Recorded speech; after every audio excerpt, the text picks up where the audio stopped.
What would you do if the person you built an empire with decided to tear you down in front of the entire world?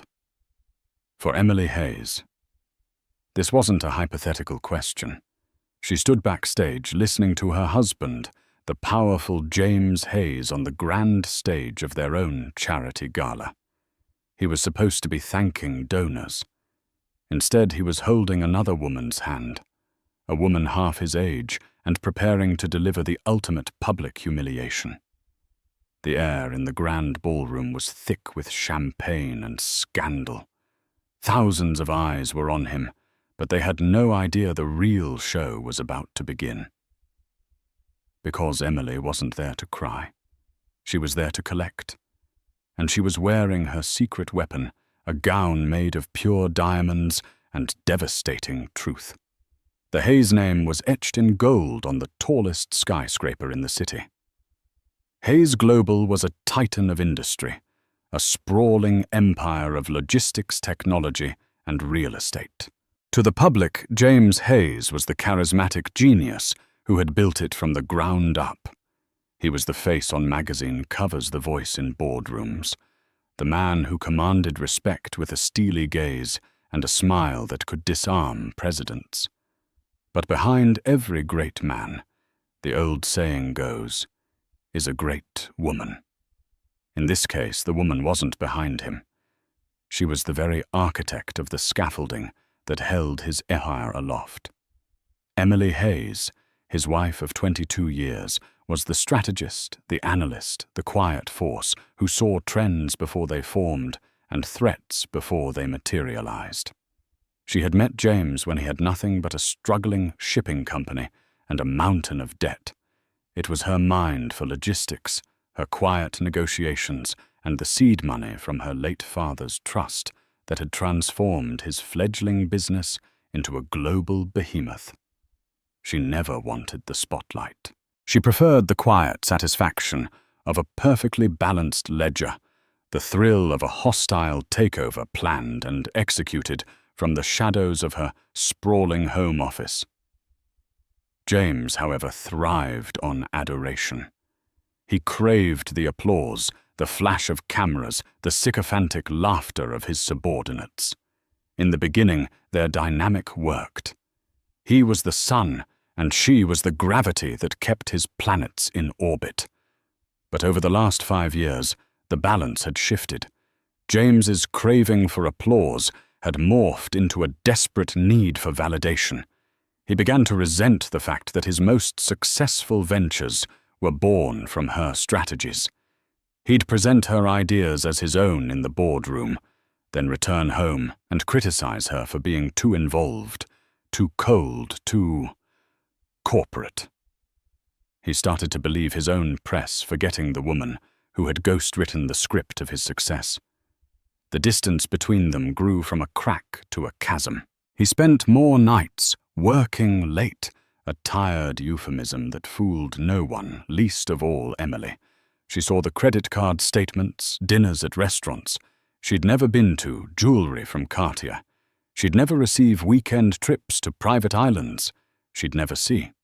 The other woman was Chloe Summers, a 24-year-old aspiring actress who had found her most lucrative role yet as James Hayes's mistress. She was everything Emily was not: bubbly vapid and publicly adoring. She hung on his every word, validating the fragile ego of a man who had everything but couldn't stand the fact that he hadn't earned it alone. Emily could have fought him, screamed, thrown porcelain vases against the marble walls of their penthouse. But that wasn't her way. Emotion was a liability in business and in war, and this was rapidly becoming both. Instead, she observed. She documented. She planned. While James was wining and dining, Chloe Emily was having quiet meetings with Marcus Thorne, her fiercely loyal and razor-sharp attorney. She was tracing the flow of money, the illegal transfers from corporate accounts, to Chloe's personal slush fund. She was moving her own assets, fortifying her position, and preparing for a battle James didn't even know was coming. The catalyst was the 20th annual Hayes Foundation Charity Gala, the pinnacle of the city's social calendar. It was an event Emily had founded and meticulously planned every year. This year, however, James had taken over, claiming she needed to rest. He told her he was handling everything. Emily knew exactly what that meant. It was a power play, a public demotion. A week before the gala, her private investigator delivered a packet of information that turned her blood to ice. It wasn't just about the affair anymore. James, advised by a new sycophantic board he had installed, was planning a corporate restructuring. The plan was to create a new parent company, transfer Hayes Global's most valuable assets to it, and install himself as the untouchable chairman. He had found a loophole in their prenuptial agreement that would, he believed, leave Emily with a handsome but ultimately powerless severance. He was cutting her out, not just from his life, but from the empire she had built. The gala was his stage. He planned to announce the new direction for the company, and with Chloe on his arm, subtly introduce her as the new woman in his life, painting Emily as the estranged, bitter wife who was being left behind. He wanted to humiliate her so thoroughly that she would have no choice but to take his insulting offer and disappear. That evening, as the sun set over the city, casting long shadows from the Hayes Tower, Emily stood in her dressing room. It was a space larger than most apartments, filled with couture gowns and priceless jewelry, all of which felt like props in a life that was no longer her own. Her loyal assistant Isabel was nervously adjusting the train of a simple, elegant navy gown. "Are you sure about this, Emily?" Isabel asked, her voice trembling slightly. "Just letting him go out there. He has her with him." Emily looked at her own reflection in the mirror. The woman staring back was not the bright-eyed girl who had fallen for a charismatic dreamer. This woman's eyes were like polished steel. There were faint lines of exhaustion around them, but they held a fire that had been dormant for too long. "He's counting on me to hide, to cry, or to make a scene," Emily said, her voice calm and even. "He's expecting a wife. He's not prepared for a CEO." She turned away from the navy dress. "Isabel, not that one. Bring me the Aurora." Isabel's eyes widened. "The Aurora. But that's not... It's a collector's piece. It's a statement." "Exactly," Emily said, a slow, dangerous smile touching her lips for the first time in months. "Every part of tonight is a statement." The Aurora wasn't just a dress. It was a masterpiece designed by the reclusive couturier Serafina, a one-of-a-kind creation commissioned by Emily herself a year prior.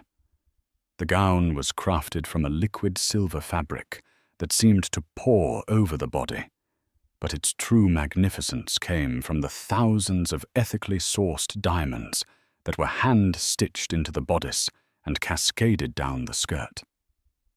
They weren't just any diamonds. They were from the Starfall mine in Botswana, a mine James had tried and failed to acquire 2 years ago. What he never knew was that the holding company that outbid him, Ethelred Holdings, was secretly controlled by Emily through a blind trust her father had left her. The mine and its breathtaking output was hers. The dress was more than an adornment. It was a symbol of her hidden power, a testament to all the secrets she kept.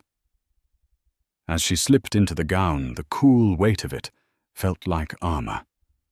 Each diamond was a silent victory, a piece of the empire he thought was his, but that she secretly owned. Downstairs, the limousine was waiting. The gala had already begun. James would be on stage soon. And Emily Hayes, dressed in the spoils of a war he didn't know he was losing, was ready to make her entrance. The grand ballroom of the Plaza Hotel was a sea of manufactured elegance. Crystal chandeliers, each the size of a small car, dripped light onto 1,000 of the city's most influential figures. The air hummed with polite conversation, the clinking of champagne flutes, and the subtle cutthroat dance of social maneuvering. At the center of this universe, holding court like a modern-day king, was James Hayes. He was in his element.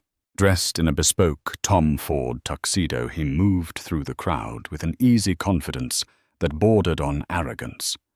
He shook hands with senators, clapped bankers on the back, and kissed the cheeks of society doyens, all while keeping a proprietary hand on the small of Chloe Summers's back.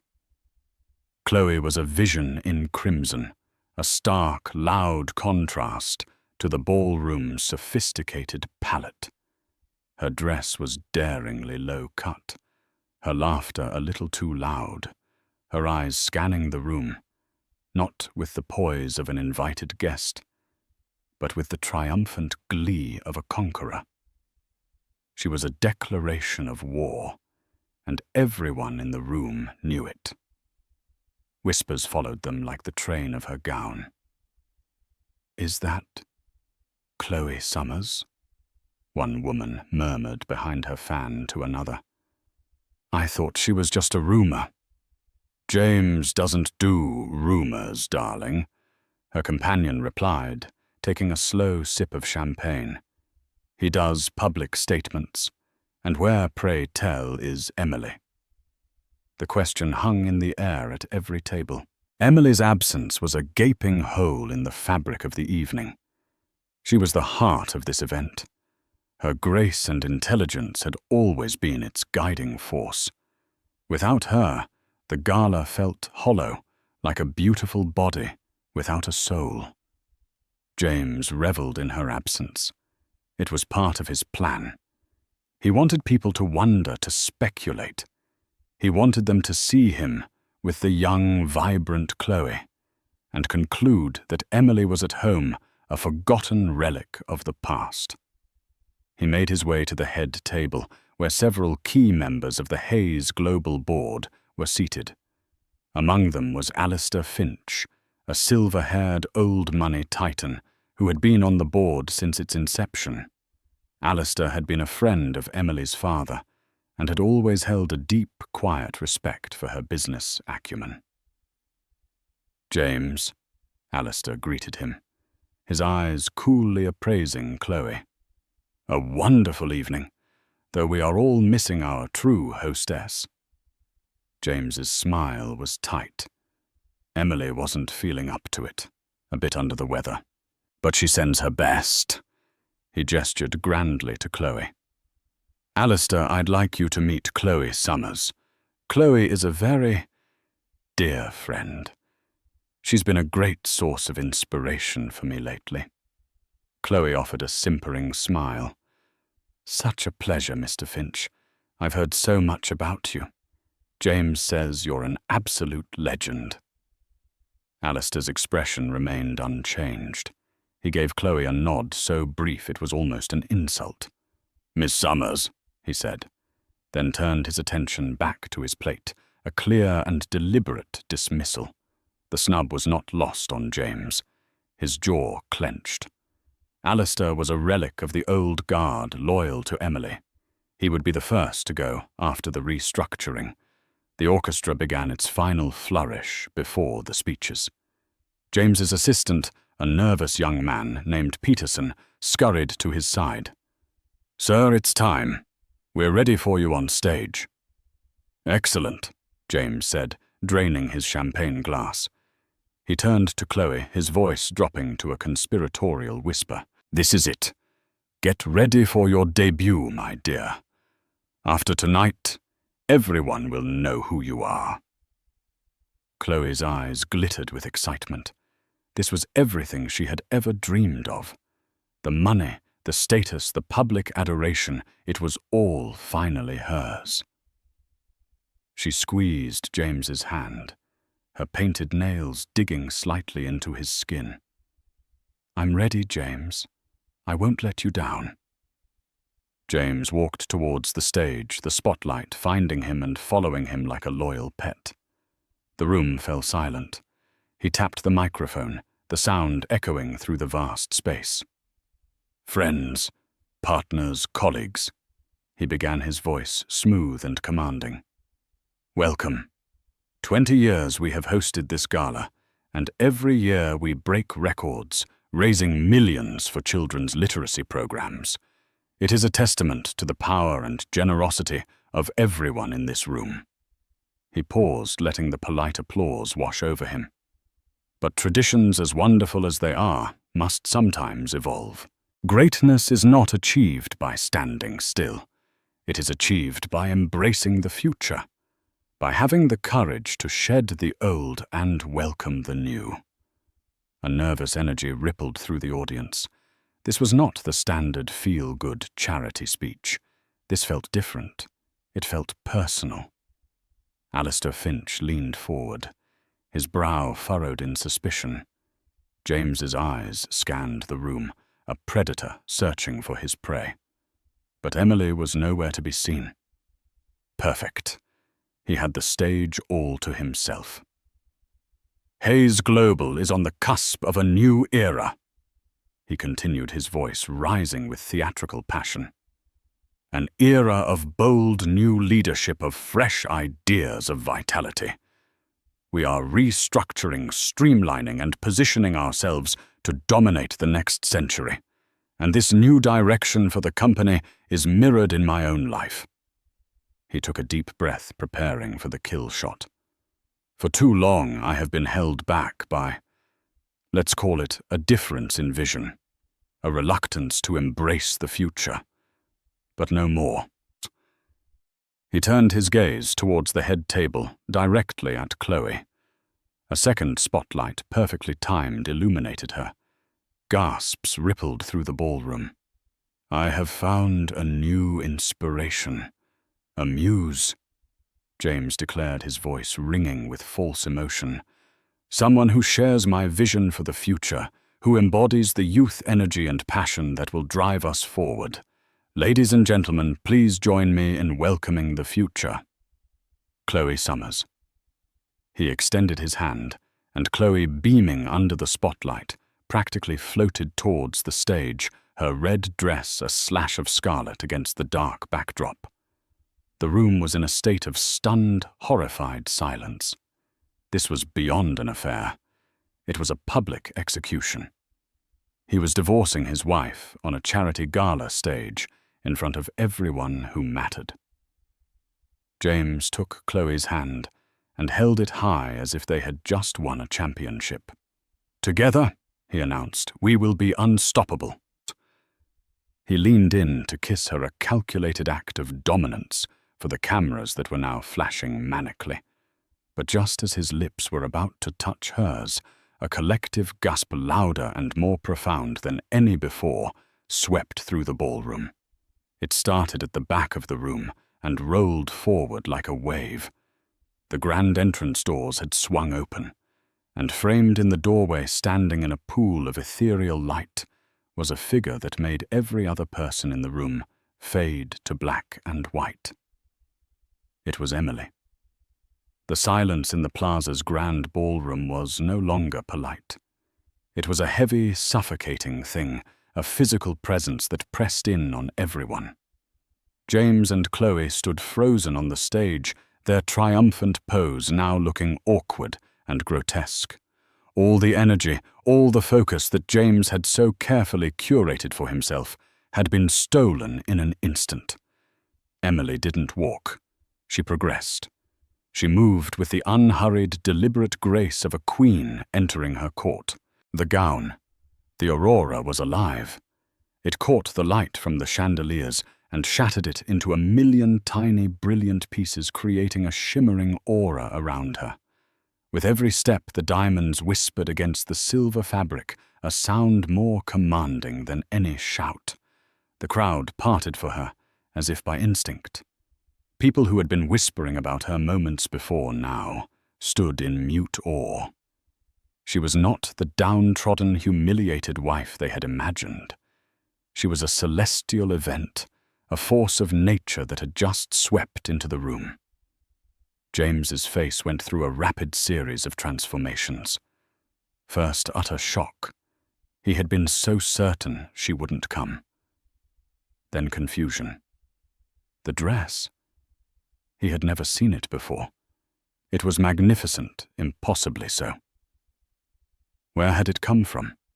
And finally, a surge of pure, unadulterated fury. She was upstaging him, at his moment. She was ruining his perfectly orchestrated triumph. Chloe, on the other hand, just looked small. Her bright red dress suddenly seemed cheap and garish next to the otherworldly brilliance of Emily's gown. Her confident smile had evaporated, replaced by a look of bewildered panic. She looked at James for guidance, but his eyes were locked on his wife, his jaw set like granite. Emily's gaze swept over the crowd, coolly acknowledging a few familiar faces with the barest hint of a nod. Her expression was serene, unreadable. She wasn't looking at James. Not yet. She was taking possession of the room, reminding every single person present who the true master of this universe was. Her silent procession towards the stage was the most powerful speech the room had ever witnessed. As she reached the foot of the stage, she finally lifted her eyes to meet James's. There was no pain in her gaze, no anger. There was something far more terrifying pity. "James," she said. Her voice was not loud, but it was amplified by the microphone he had left on, and it carried to every corner of the silent hall. It was calm, clear, and laced with an authority he hadn't heard in years. "You seem to have gotten ahead of yourself. The main announcements for the evening haven't been made yet." James found his voice sputtering with rage. "Emily, what is the meaning of this? You were supposed to be. You said you were ill." "I was," she replied smoothly, placing one hand on the railing of the stage steps. "I was sick of the lies, sick of the theft, sick of your profound and unending mediocrity. But I'm feeling much better now." A nervous titter went through the crowd. This was better than theatre. She ascended the steps, her diamond-encrusted train whispering behind her. Chloe, seeing her approach, instinctively took a step back, as if Emily were physically radiating a cold she couldn't bear. Emily stopped beside James, so close he could see the flawless fire in the diamonds on her bodice. They were worth more than the penthouse he thought they shared. "A new era for Hayes Global, you said," Emily continued, turning to address the audience, effectively dismissing her husband. "I couldn't agree more. Courage to shed the old and welcome the new. An excellent sentiment." She turned her head slightly to look at Chloe, her eyes doing a slow, deliberate scan from the younger woman's overly styled hair down to her designer shoes. "Though I do believe you've misunderstood what the old is that needs shedding." Chloe flushed a deep, mottled red, a mixture of humiliation and fury. "I don't know who you think you are," she began, her voice high and shrill. "Oh, but you do." Emily cut her off, her tone dropping to a glacial calm. "You know exactly who I am. I'm the woman whose corporate accounts you've been using as your personal piggy bank. Let's see. $50,000 for a weekend in St. Bart's, coded as client relations. A 120,000 Patek Philippe watch listed as executive bonuses, and my personal favorite, a lease on a Park Avenue apartment filed under satellite office expansion. Very creative." Chloe's face went white. The crowd gasped. This wasn't just an affair. It was a criminal accusation. James grabbed Emily's arm. "That's enough," he hissed, his voice a venomous whisper meant only for her. "You're making a fool of yourself." Emily looked down at his hand on her arm, then back up to his face. "Take your hand off me, James," she said, each word a perfectly enunciated threat. "Or the next thing I discuss will be the Cayman Islands accounts and the fraudulent revenue reports from the last 2 quarters. James snatched his hand back as if he'd been burned. The blood drained from his face. How? How could she possibly know about that? He had buried that so deep used shell corporations, so complex. Not even the best forensic accountants could trace them. He looked out at the sea of faces, his board members, his investors, his rivals all staring at him, their expressions shifting from shock to suspicion. The narrative he had so carefully crafted was shattering around him. He was no longer the king on stage. He was a cornered animal. "Ladies and gentlemen," Emily announced, her voice ringing with newfound power as she took control of the microphone James had abandoned. "My husband is right. Tonight is about the future. It's about a necessary and long overdue restructuring, which is why I took the liberty of filing a motion this afternoon." She reached into a small diamond-studded clutch that had been almost invisible against her gown. She pulled out a single folded document. "This gala is no longer just a charity event," she declared, her eyes finding Alistair Finch in the crowd and giving him a knowing look. "As of 2 hours ago, with the support of 52% of the voting shares of Hayes Global, this has been officially declared an emergency shareholders' meeting." The room erupted in a roar of astonished murmurs. 52%. How was that possible? James only controlled 45%. Emily held 25%. That only made 70%. Who held the other 30%? James had always assumed they were scattered among passive institutional investors. Emily smiled, a true, brilliant smile that lit up her face. "James, you always were so careless with the details. You forgot about Ethelred Holdings, the firm that bought up that 30% block over the last 5 years. You even tried to buy them out once, remember? You dismissed their leadership as provincial and unsophisticated." She paused for dramatic effect. "It's a pity you never asked who was on their board of directors." "I am the chairwoman." James stared at her, his mind reeling desperately, trying to process the information. Ethelred, the mining company, the one that outbid him. It was her.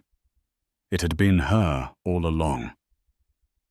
The quiet dinners, the charity trips she took without him, it was all a lie. She hadn't been retreating. She had been building a second empire right under his nose. The humiliation he had planned for her was a child's prank compared to the strategic demolition she was now executing upon him.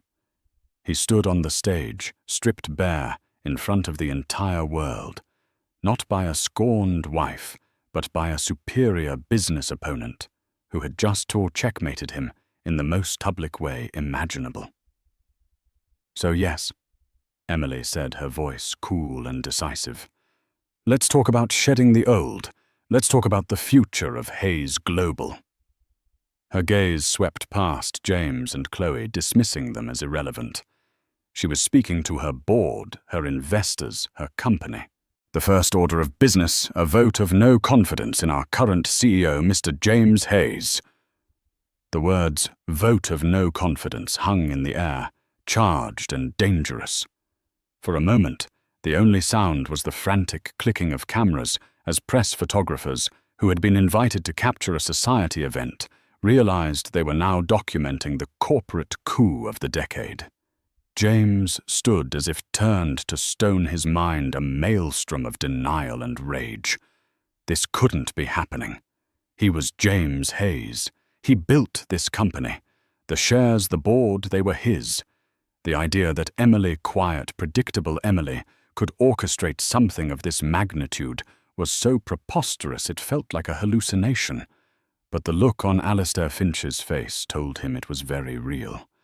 The old man was not shocked. He was watching Emily with a look of profound, undisguised admiration. He rose slowly from his seat, his commanding presence drawing the attention of everyone at the head table. As a senior board member and a representative of my own family's considerable share block, Alistair announced, his voice booming through the ballroom, I second the motion. Another board member, a shrewd woman named Evelyn Reed, who had long suspected James of cooking the books, stood up. I also second the motion. One by one, the people James had considered his allies, or at least his pawns, began to see the new direction the wind was blowing. They saw Emily not just in a stunning gown, but clad in the unassailable armor of a majority shareholder.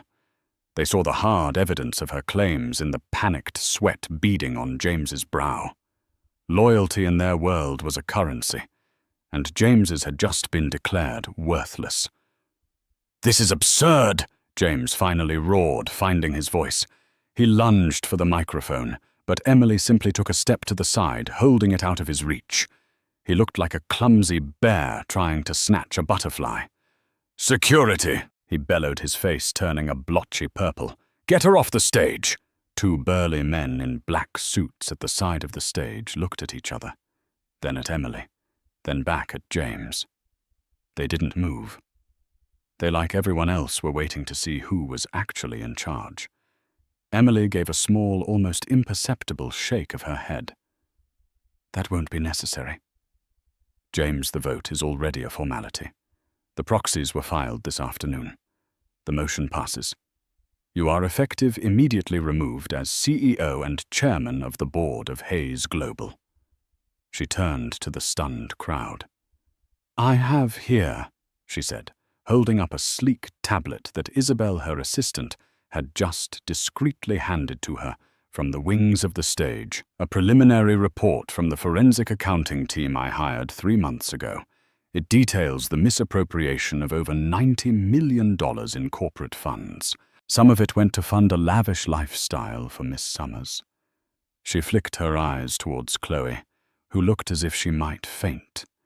But the vast majority went into a series of offshore accounts under the name Prometheus Holdings.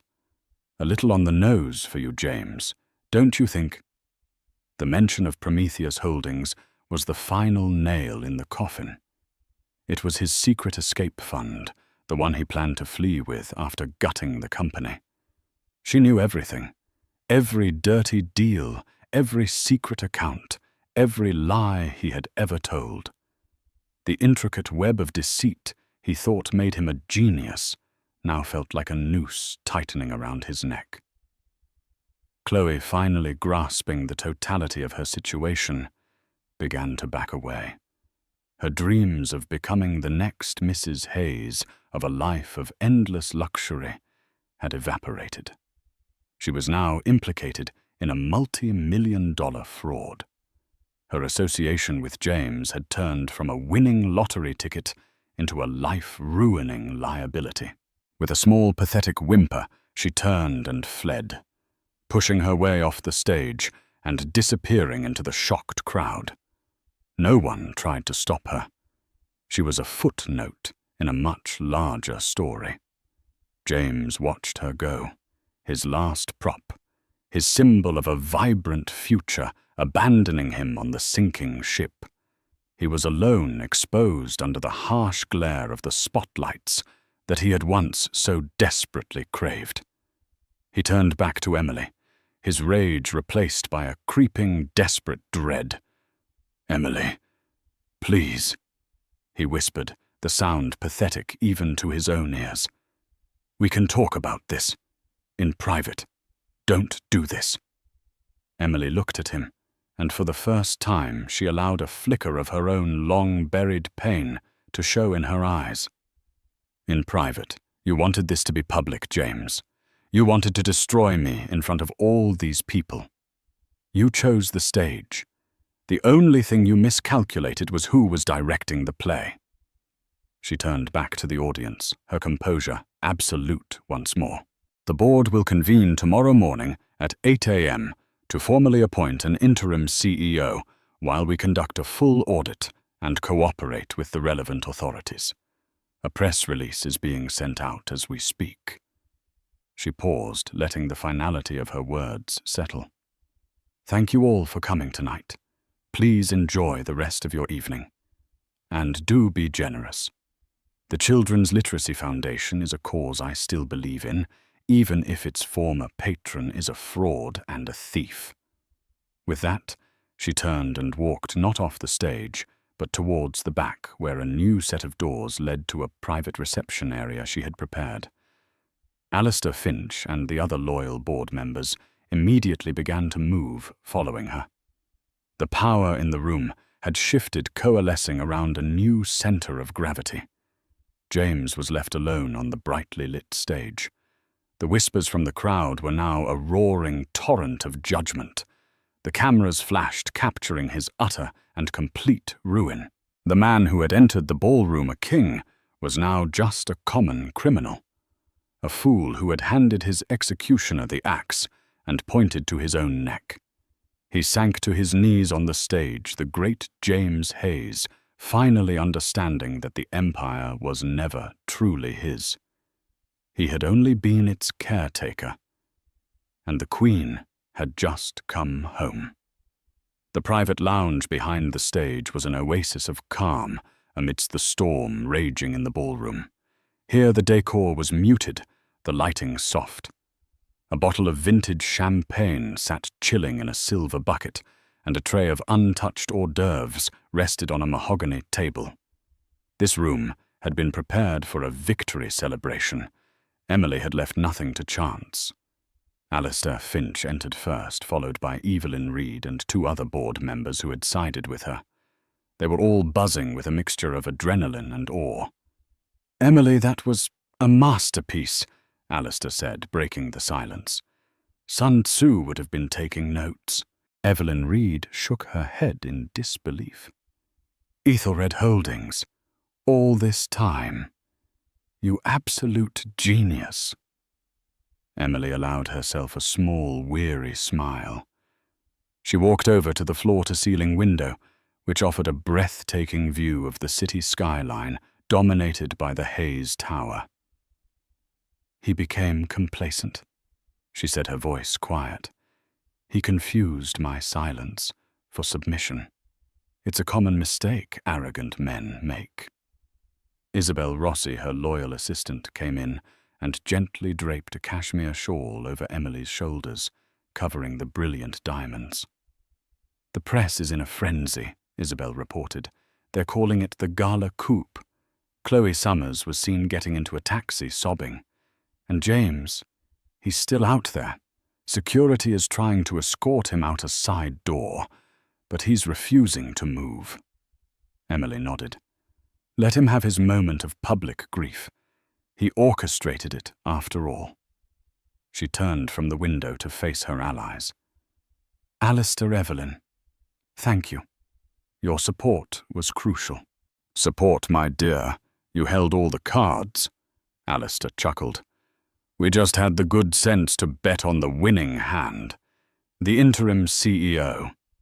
I assume you have someone in mind." Emily looked at him, her expression serious.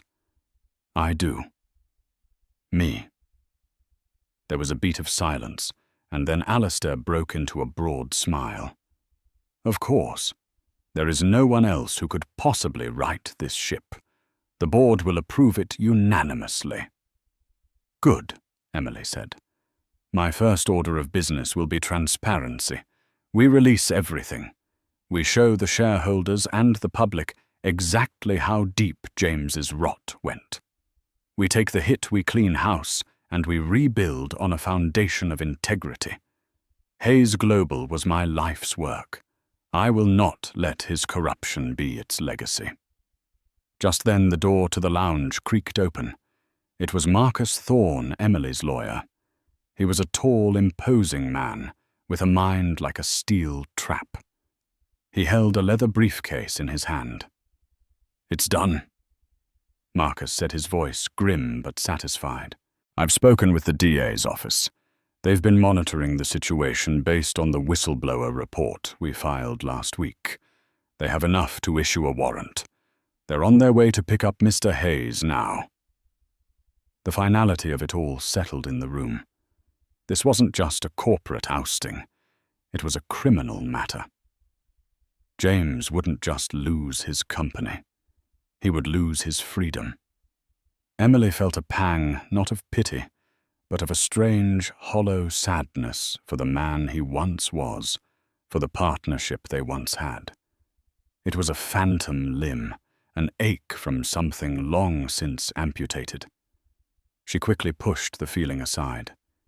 Sentimentality was a luxury she couldn't afford. "And the other matter?" she asked Marcus. He opened his briefcase and pulled out a slim manila folder. He slid it across the table to her. "Ready to be served. All we need is his signature or his refusal to sign." Inside the folder were divorce papers. Emily took the folder. "I'll deliver it myself," she said. Alistair looked concerned. "Emily, are you sure you don't need to face him again?" "Yes, I do," she replied, her voice firm. "This was never just about the company. This was about my life. I need to close this chapter myself, not with lawyers or proxies, but face to face." She straightened her shoulders, the cashmere shawl doing little to hide the steely resolve in her posture. "Marcus, please wait for me by the west exit. Isabel, stay with our guests. I won't be long." She walked out of the lounge, the divorce papers held firmly in her hand. She moved back towards the now chaotic stage area. The crowd was dispersing, buzzing with the news. She saw the flashing red and blue lights of police cars through the main doors of the hotel. She found James in a small anteroom off the main stage, the place where he had been waiting for his grand entrance earlier in the evening. He was slumped in a velvet armchair, his tuxedo disheveled, his face pale and slack. The roaring lion she had just dethroned now looked like a broken, pathetic old man. 2 hotel security guards stood awkwardly by the door. He looked up as she entered, and his eyes, once so full of fire and arrogance, were now hollowed out by despair. "You," he croaked, his voice raspy. "Me," she confirmed, her tone devoid of emotion. She walked over and placed the folder on the small table beside him. "The lawyers call this irreconcilable differences. I call it grand larceny and felony fraud. I expect your full cooperation. Given your impending legal troubles, a messy divorce will be the least of your concerns." He stared at the folder as if it were a venomous snake. "Everything," he whispered. "You're taking everything." Emily looked at him, truly looked at him for the last time. "You seem to be under a misapprehension, James. I'm not taking anything from you. I am simply taking back what was always mine. The company was built on my strategies and my father's money. This building, the penthouse, the jet, they are all assets of a corporation you no longer control. The only thing you ever truly built on your own was this mountain of lies. And now you get to live in its rubble." He finally broke the last vestiges of his pride crumbling. Sobs racked his body, pathetic, gasping sounds. "Why, Emily? After all these years, why couldn't you just let me have this? Why did you have to destroy me?" Her expression hardened. "Destroy you, James. You were a parasite killing its host. I didn't destroy you. I simply performed an excision. I cut out the cancer so that Hayes Global and I could finally heal." She turned to leave her back straight, her steps sure. She didn't look back. As she walked away, she heard the firm official voices of police detectives entering the room. The chapter was closed. The days that followed the gala coup were a whirlwind of controlled chaos orchestrated with precision by Emily. While the media feasted on the salacious details of James's downfall, his perp walk out of the Plaza Chloe Summers' tearful and legally useless press conference, disavowing all knowledge of his crimes. The sordid details of his spending Emily was already deep in the work of rebuilding. She was unanimously confirmed as the new CEO of Hayes Global. Her first act was to hold an all-hands meeting broadcast to every employee worldwide. Standing not on a stage but on the floor of the main trading room in the Hayes Tower, she was direct and unflinching.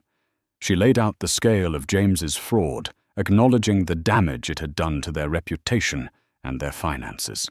She didn't make excuses. She made promises. The era of ego is over, she told them, her voice resonating with an authenticity the company hadn't heard in years. The era of integrity has begun. We will be transparent, we will be accountable, and we will work twice as hard to earn back the trust we have lost. Your jobs are secure. Your future is here. Hayes Global is not one man, it is all of us, and I am proud to lead you. The speech was a masterstroke. It quelled panic-inspired loyalty and signaled to the market that the company was in steady, capable hands. The stock, which had plummeted in the immediate aftermath of the news, began to stabilize and then slowly, surely climb back up. The legal fallout for James was swift and brutal. Faced with a mountain of irrefutable evidence compiled by Emily's team, he had no choice but to plead guilty. The judge, citing the egregious breach of fiduciary duty and the sheer scale of the theft, sentenced him to 15 years in a federal correctional facility. His assets were frozen, and what little he had in his own name was seized to pay a fraction of the restitution fines. The man who once commanded a billion-dollar empire was left with nothing but a prison jumpsuit and the bitter taste of regret. Chloe Summers faded back into the obscurity from which she came. Implicated in the scandal, but ultimately deemed more of a pawn than a player, she avoided jail time in exchange for her testimony against James. The last anyone heard, she was working as a hostess at a mid-range restaurant in Los Angeles, her dreams of fame and fortune reduced to seating dinner reservations. Emily, meanwhile, was thriving. It was as if a great weight had been lifted from her. Freed from the emotional labor of managing James's ego, she poured all her formidable energy into the company she loved.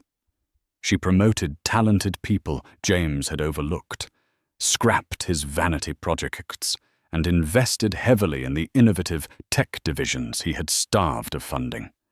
She worked tirelessly, but it was a joyful, energizing work, not the draining, soul-crushing effort of her past life. Her divorce from James was finalized with quiet efficiency. He signed the papers from his holding cell, a broken man with no leverage left to fight. Emily legally reclaimed her maiden name, becoming Emily Sterling. It felt right. She was no longer an extension of the Hayes name. She was her own person, forged in steel and polished by fire. Alistair Finch became her most trusted advisor on the board, a source of wisdom and unwavering support. "I knew your father well," he told her one afternoon over lunch in the executive dining room. "He always said you were the brilliant one. He would be immeasurably proud of the woman you've become, Emily." Coming from the reserved and stoic Alistair, it was the highest praise imaginable, and it moved Emily more than any public accolade. She had not only reclaimed her company, she had honored her father's legacy, and more importantly, forged her own. The Aurora gown was carefully cleaned and put into archival storage. It had served its purpose. It was a beautiful piece of armor, but she no longer needed it. Her power now was not something she had to wear. It was something she simply was. It was in her voice as she commanded a boardroom in her mind, as she mapped out a 5-year growth strategy, and in her step as she walked through the halls of her company. She had been underestimated, betrayed, and publicly targeted for humiliation. They had all mistaken her quiet competence for weakness.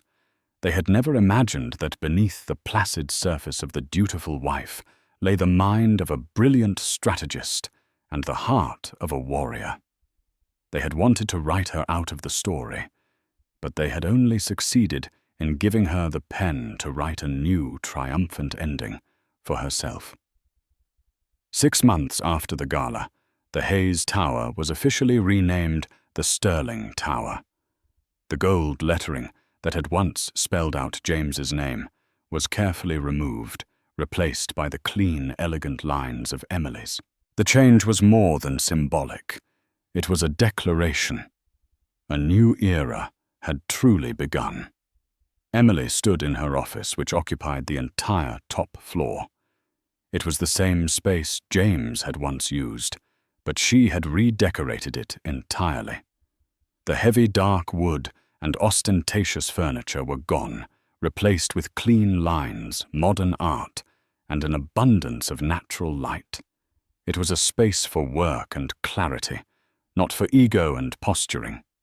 Her schedule was packed.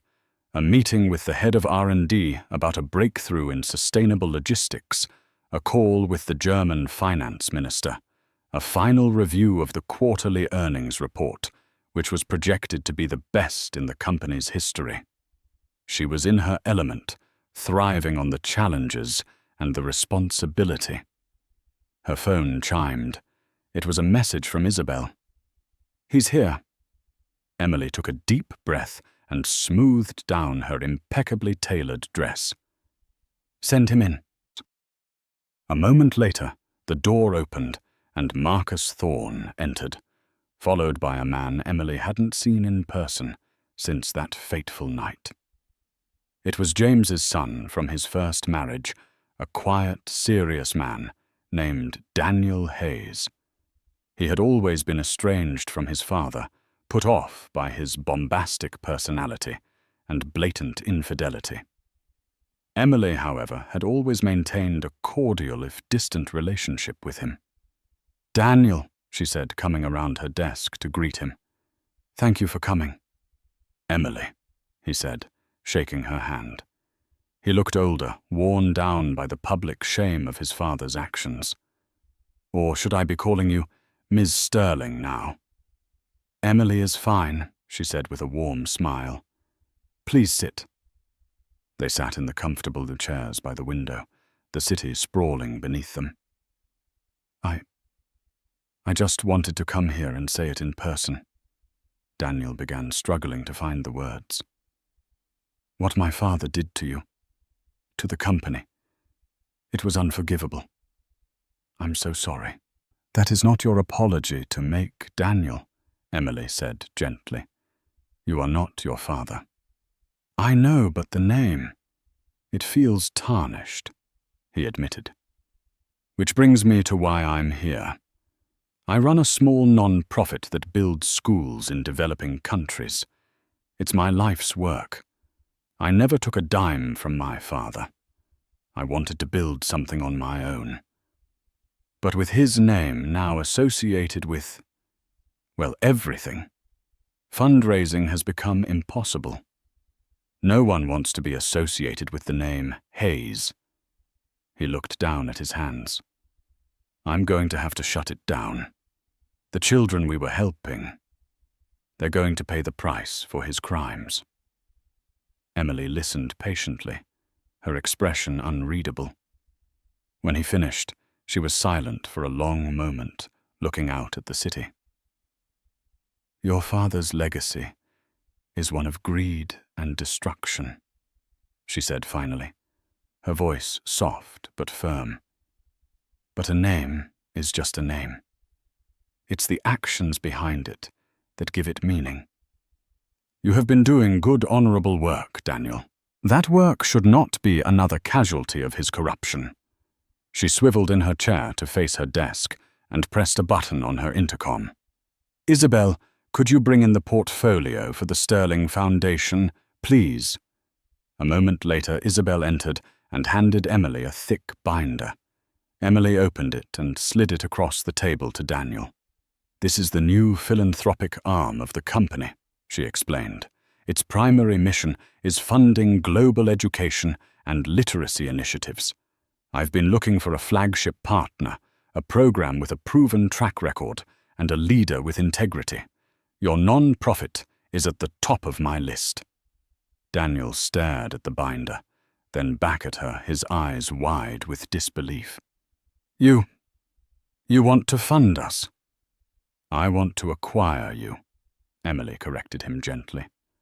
I want to bring your entire operation under the Sterling Foundation's umbrella.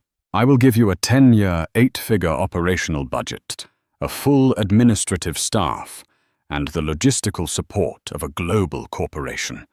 You will have a seat on the Foundation's board. All I ask is that you continue to do the wonderful work you've been doing, but on a scale 10 times larger than you ever imagined. Daniel was speechless. Tears welled in his eyes. Emily, I don't know what to say. Why? Emily stood up and walked back to the window, looking down at the Sterling Tower's name gleaming in the afternoon sun. Because this was never about revenge, Daniel, she said. Revenge is a barren victory. This was about justice. It was about taking something that had been corrupted and making it clean again. It's about building a better legacy. Your father tried to burn everything to the ground for his own selfish gain. We are going to use the ashes to build something that will last for generations. She turned back to him, a genuine, peaceful smile on her face. So what do you say, Daniel? Are you ready to help me build the future? He stood up, his face a mask of profound gratitude, and shook her hand firmly. Yes, he said, his voice thick with emotion. Yes, I am. As he left her office, Emily remained at the window watching the endless flow of traffic far below. She had been trapped in a gilded cage for years, but she had not let it break her. She had used her time to learn to plan and to grow stronger in secret. And when the moment came, she had not just escaped the cage. She had melted it down and reforged it into a crown. The city stretched out before her, not as a kingdom to be ruled, but as a world of infinite possibility. And for the first time, in a very long time, she was truly free. Emily Sterling's story is a powerful reminder that the quietest person in the room is often the most powerful. It's a testament to the fact that true strength isn't about loud declarations and public displays of ego. It's about meticulous planning, unwavering resolve, and the courage to reclaim what is rightfully yours. She turned her deepest betrayal into her greatest triumph, not through vengeance, but through sheer brilliance. If you were moved by Emily's incredible journey from a gilded cage to the CEO's chair, please let us know in the comments below. What part of her story resonated with you the most? We all face moments where we feel underestimated or overlooked. Her story teaches us to bide our time, gather our strength, and when the moment is right, create our own stage. Don't forget to like this video if you believe in justice and empowerment, and share it with someone who needs a reminder of their own inner strength. And most importantly, subscribe to our channel for more unforgettable stories of resilience, strategy, and ultimate victory. Click that bell icon so you never miss a single moment of inspiration. Thank you for watching.